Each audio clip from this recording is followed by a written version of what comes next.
The Washington Justice were not a good team this year. They started off bad, and then somehow got worse, and then got good, but only when it didn't matter. It was nearly complete futility. And why?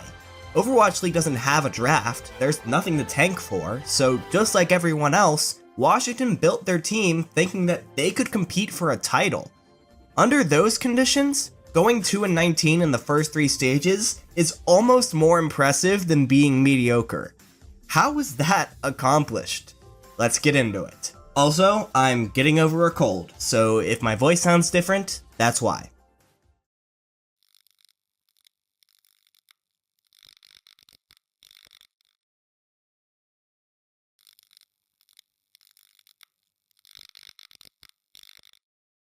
The Washington Justice were one of Overwatch League's expansion teams going into Season 2, and they are owned by a company called Washington Esports Ventures, a brand new company formed by the franchise that is owned by a millionaire entrepreneur named Mark Ein. This isn't Ein's first venture into sports though. Tennis fans might recognize the Washington Castles, a team that competes in the World Team Tennis competition and is also owned by Ein. However, this would be his first venture into esports, and unlike some other companies in his position, he opted not to turn to an established esports organization for help. Did this decision cause Washington to struggle? Possibly. What we do know is that the Justice started the offseason with a firecracker of an announcement when main tank Jonas and coach Wizard Hyung joined the team from the NYXL. Jonas is one of those really aggressive main tanks. He thrived in the 2017 era of Overwatch where an LW Blue could pocket him, but when Overwatch League came around, the NYXL turned to mono for his more passive team-oriented playstyle so that they could pocket Jonak instead. This left Jonas on the bench, so getting the chance to be the headliner for a brand new team sounds pretty good to me. Many believe that if a team was built around Jonas, he could excel once again. Meanwhile, Wizard Hyung, the self-proclaimed typical genius, was coming off of a really good year with the NYXL where he was credited with a lot of their success, being seen as one of the best coaches Overwatch had to offer. A week later, Avala from Metabellum and MKL from Last Night's Leftovers, two well-performing contenders teams, joined Wizard in the coaching booth. So in one nice package, the Justice had acquired a high-profile coaching staff and a talented main tank to build around, and people couldn't wait to see what happened next. So they waited, and they waited. But there was radio silence from the Justice for months. While the Jonas and Wizard Hyung announcement was one of the first of the offseason, Washington ended up being one of the last teams to announce their full roster in some admittedly really cool art. But still, the roster itself left a lot to be desired. Sure, they managed to land a few more Overwatch League veterans, like Guido from the Seoul Dynasty and Otto from the Shanghai Dragons, but there were a lot more questions than answers. Was Guido just a below-average flex support after backing up Ryu Jae-hong? Will Otto be able to pop off on the stage on any hero other than Genji? And while there were a few contenders pickups worth getting excited about, like Corey from Gladiators Legion and Phosix from NRG, a lot more signings were highly scrutinized. Stratus was also joining from NRG, but he was a bench warmer for Rascal on the most recent Contenders season. While he was pretty good the last time we saw him, it has been a long time. Hyonu was joining from a team called World GameStar, a team that didn't even make it out of groups in Contenders Korea, and Samson was joining from Meta Athena team that was so cannibalized by Overwatch League that they had been sent down to Open Division. The general consensus for pickups like these was, who? Sure, maybe the Justice had found diamonds in the rough. They did claim to have one of the most comprehensive trials processes in all of Overwatch League, but a lot of the time, if you've never heard of a player, there's a good reason why. Not to mention the juice floating around the league that claimed Justice General Manager Kate had promised players and staff positions on their team, only to take the promise back when they had already quit their former jobs. Why do this? The popular rumor, which was never confirmed, was that the team spent so much money on acquiring Jonas and Wizard Hyung that they didn't have as much money as they had originally thought when putting together the rest of their roster. Yeah, this offseason was messy, and almost every power ranking had the team ranked either dead last or extremely close to last.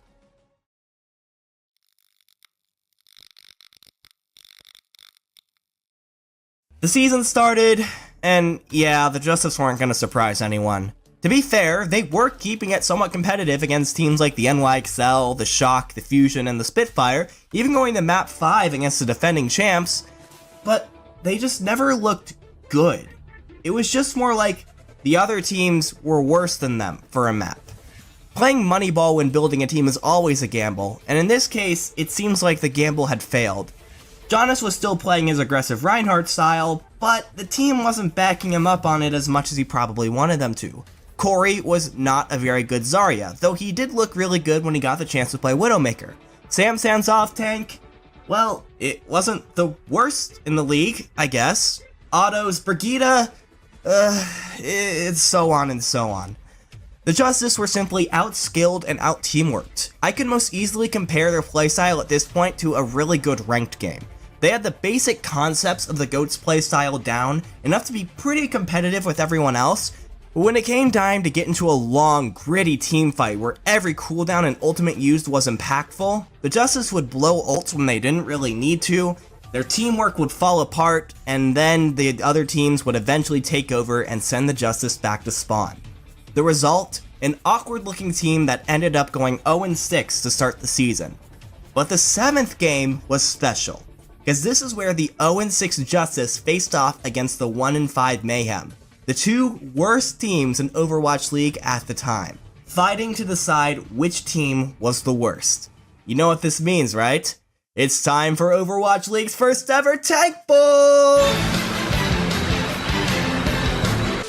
I'm just kidding, I'm not gonna rip off Utree that hard, but look, in Season 1, it was never in question that the Shanghai Dragons were the worst team in the league. This time around, we weren't so sure.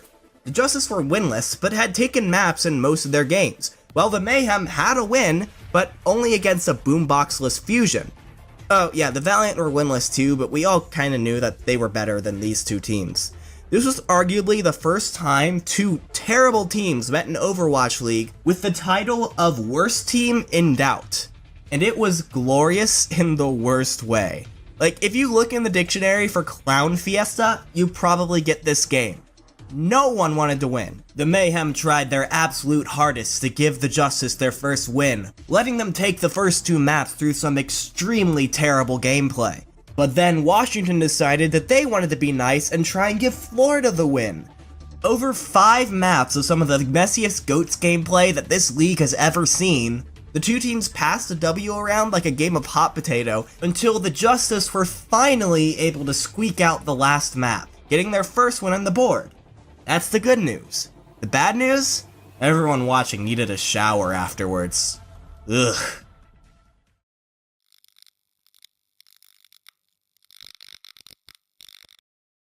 So at this point, whoever was running the Justice realized that there was no way the team was making the playoffs in their current state.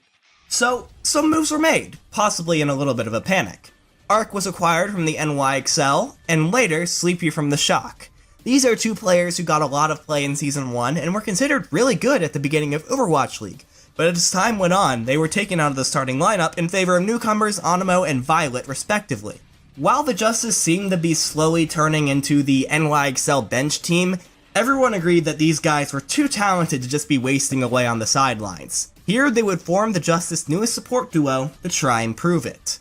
Unfortunately, you could have covered up their name in the overlay, told me it was Guido and Phozix, and I probably would have believed you. Sleepy and Arc are improvements over their former support line, for sure, I have no doubts about that. However, in a GOATS meta, the support carry isn't as feasible as it was in Dive, for example. They're usually doing a lot of really important background stuff to keep the tanks alive, and it's the tanks that are getting all the kills and the highlight plays. The tanks were still Jonas, Corey, and Sansam, very possibly the worst collective GOATS tank line in the entire league.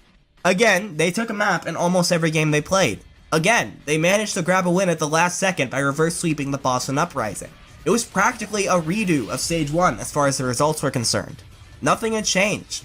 The Justice staggered into the midseason break with an overall record of 2-12, needing a miracle to make the playoffs at this point.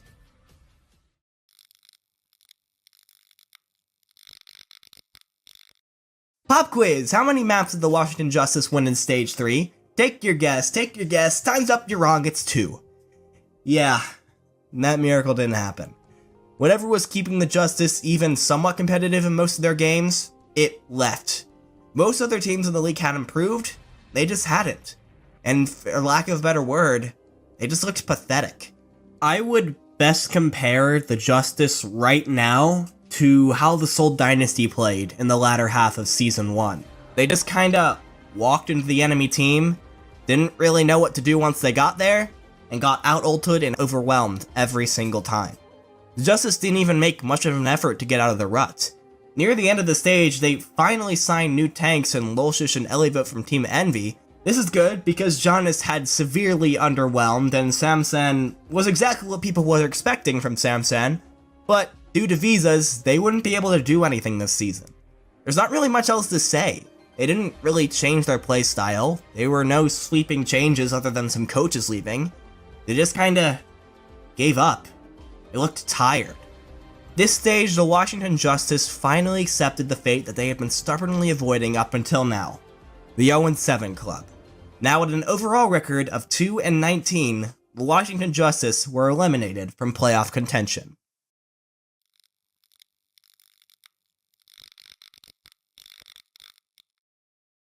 But in Stage 4, something magical happened.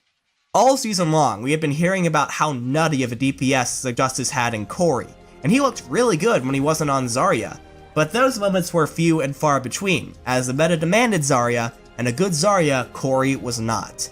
However, when Rollock was introduced in Stage 4, Corey was finally released from Zarya jail. And yes, Justice fans, it's finally time for the Corey montage, because this dude is nuts. Roll it!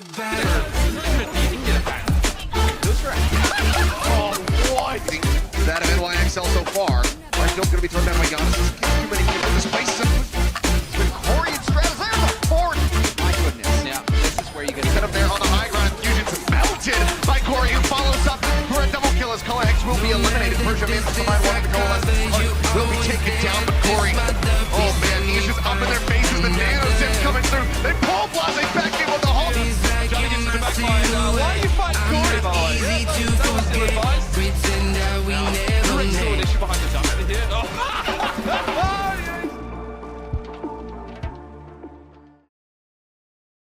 So yeah, the Justice had received a shot of adrenaline on the stage thanks to Corey, but what about off the stage? The team had looked so emotionally drained and Corey is just one guy. Well, up until this point, Otto had the starting flex DPS role, but this stage, after coming in for just a few specific maps in the past, Stratus took the role full time. And yeah, he was really good too, way better than anyone was expecting, but more importantly, Stratus, for some reason, decided that he was going to be the unofficial class clown and meme lord of Overwatch League. It's really tough to explain Stratus without just showing you, so here's a mini compilation of some of the stupid stuff that he did.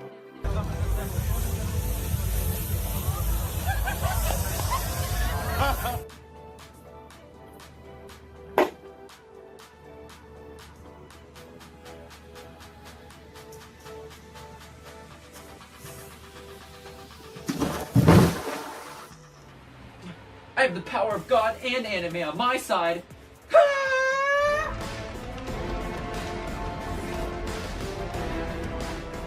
A lot of swag walking towards that stage right now. They just look so much happier than they did in the previous. And not only was Stratus a meme lord himself, but he also had this natural synergy with Corey. They bantered off each other like you'd expect old friends to do. And I think that's because they were friends. They genuinely liked each other and genuinely enjoyed playing together.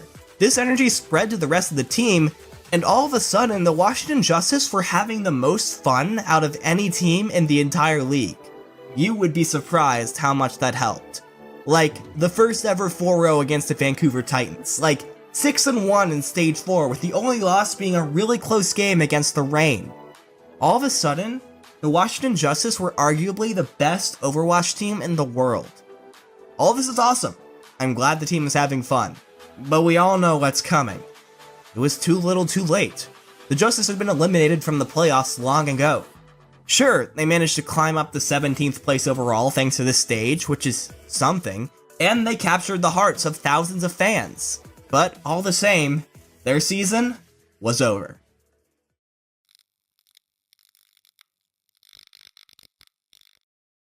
This was a good SiR to make when I'm just a little sick. Why? Because it's simple. The Justice made a lot of questionable decisions when building their roster, they started the season bad, and they didn't really get any better until it was too late. Fans of the Justice like to bring up the argument that this team just wasn't built for GOATs. They weren't thinking about GOATs when they picked their players. And to those people I say, why? Why does it make sense to spend at least $20 million on a team slot in this league and then build a team that doesn't keep in mind the dominant meta of the time? You know how slow Blizzard is with this stuff? No, I don't think there's any 4D chess going on here. I think the Justice were just a poorly constructed team. Stage 4 was awesome, don't get me wrong, but I can't ignore that it was done under the pretense of what happens doesn't matter anyway, so we may as well have some fun. Of course, I'm as excited to see where this team goes as anyone else, but you can't be good for just 1/4 of the season and expect that to be enough. That's why my final rating for the Washington Justice in Season 2 of the Overwatch League is a D-. Thank you all so much for watching. I hope you enjoyed looking back on the Washington season as much as I did. What do you think about the Justice's new additions for Season 3? Do you think they'll make the playoffs this time? Let me know in the comments. Leave a like on this video if you liked it, and make sure to subscribe with the bell to make sure you can be notified at every new episode of SiR. Let's see where we'll be going next.